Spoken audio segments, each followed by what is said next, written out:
మార్చి 22వ తేదీ రాత్రి సికింద్రాబాద్ ఎంఎంటీఎస్ ట్రైన్లో యువతిపై అత్యాచార యత్నం జరిగిందన్న కేసులో బిగ్ ట్విస్ట్ నెలకొంది. అసలు బాధితురాలపై ఎలాంటి అత్యాచార యత్నం జరగలేదని నిర్ధారణ అయింది. యువతి ట్రైన్లో రీల్స్ చేస్తూ జారి కింద పడిపోయింది. దాన్ని కప్పిపుచ్చుకునేందుకే యువతి కావాలనే అత్యాచార యత్నం పేరుతో కట్టుకథ అల్లిందని పోలీసులు నిర్ధారించారు.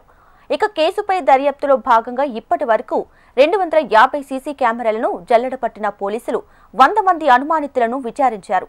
ఎక్కడా కూడా ఎలాంటి ఆధారం దొరక్కపోవడంతో పోలీసులు యువతిని గట్టిగా నిలదీయడంతో అసలు విషయాన్ని యువతి ఒప్పుకుంది. లీగల్ ఒపీనియన్ తీసుకున్న పోలీసులు కేసుని క్లోజ్ చేశారు.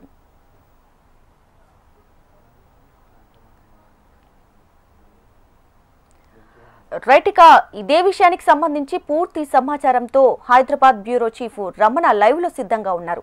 రమణ, మొత్తానికి యువతి చేసినటువంటి ఈ కేసుని పోలీసులు ఈ దర్యాప్తు చేసినటువంటి కేసుని యువతి చేసినటువంటి ఆ డౌట్స్ ని ఇవన్నీ కూడా ఎలా చూడాలి? అసలు బాధితురాలు ఎందుకు ఇలా చేయాల్సి వచ్చిందంటారు? దీపిక, అంటే మొత్తంగా రాష్ట్రంలో అయితే సంచలనం సృష్టించింది ఈ కేసు. పోలీసుల్ని ఉరుకులు పరుగులు పెట్టించింది. అటు పొలిటికల్గా కూడా ఎంత తీవ్రమైన వేడికి కారణం. ఎందుకంటే ప్రభుత్వం సంబంధించి ముఖ్యంగా లా అండ్ ఆర్డర్ సంబంధించి ఇష్యూస్, ఎందుకంటే అప్పుడు వరుసగా క్రైమ్ అనేది పెరుగుతూ వచ్చింది హైదరాబాద్లో. ఆ సమయంలో జరిగిన ఇన్సిడెంట్ కాబట్టి ఇటు ప్రతిపక్షాలు కూడా పెద్ద ఎత్తున ప్రభుత్వంపై ఎదురుదాడి దిగాయి. ఇలాంటి పరిస్థితుల్లో చాలా సెన్సిటివ్ కేసుగా తీసుకున్న పోలీసులు దీన్ని అన్ని ఆధారాలతో, అంటే కొంచెం దర్యాప్తును అయితే సీరియస్గా తీసుకుని ముందుకెళ్లారు. ఈ క్రమంలో విస్తుపోయే విషయాలు వెలుగు చూస్తూ వచ్చాయి. ముఖ్యంగా యువతి చెప్పిన విషయానికి సంబంధించి, అంటే ఆమె చెప్పినటువంటి ఆనవాళ్ళు ఆధారాలను బట్టి దర్యాప్తు చేస్తున్న క్రమంలో దాదాపు 250 సీసీ కెమెరాలు పైగా ఫుటేజ్ను పరిశీలించారు. 100 మందికి పైగా అనుమానితుల్ని అదుపులోకి తీసుకుని ప్రశ్నించారు.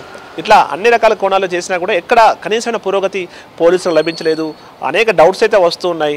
ఈ క్రమంలో ఇక బాధిత యువతినే గట్టిగా నిలదీయడంతో అప్పుడు ఆ యువతి అసలు విషయం బయటపెట్టింది. తాను రీల్స్ చేస్తున్న క్రమంలో పట్టు తప్పి ట్రైన్ నుంచి కింద పడిపోయింది. ఆ సమయంలో అప్పటిదప్పుడు తను గాయాలు పాలైన కాబట్టి వెంటనే తను కాపాడడం కోసం, తను రెస్క్యూ చేయడం కోసం డయల్ 100కి ఫోన్ చేస్తే బాగుంటుందనే విషయంతో అప్పటిదప్పుడు నేను ఆ కట్టుక తల్లి వారికి ఫోన్ చేశాననే విషయాన్ని ఆమె పోలీసుల విచారణలో మొత్తంగా అంగీకరించినట్టుగా తెలుస్తోంది.